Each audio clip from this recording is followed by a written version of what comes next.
As many of you may know, I spent most of my academic career in Townsville, and I arrived there in 1966 to begin teaching Australian history.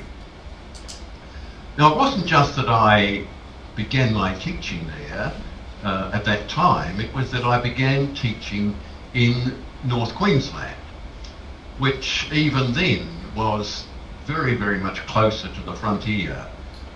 It was an extraordinary place to discover the reality about Australia, which really and truly I found shocking, disturbing, inspiring.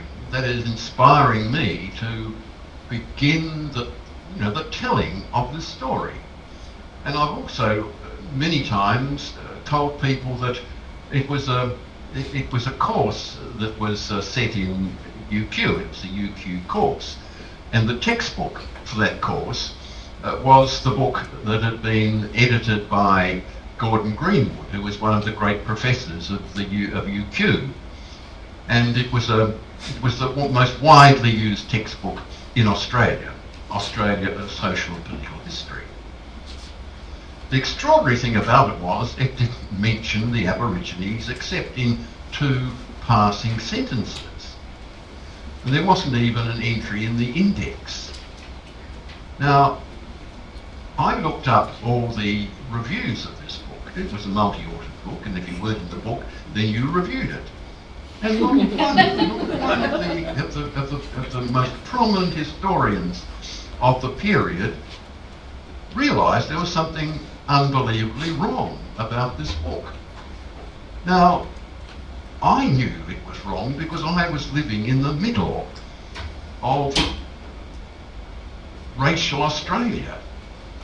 I was living in daily contact with many, many Aborigines and Torres Strait Islanders, many of whom were friends, and of course my students knew that this was a profoundly important issue for them, had been and was to be in the future in North Queensland.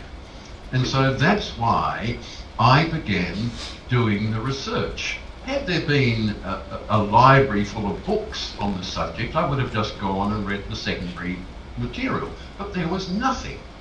There was nothing in the library about the true history of Queensland. So I began doing the research myself, and that took me eventually all over Australia and also particularly to Great Britain.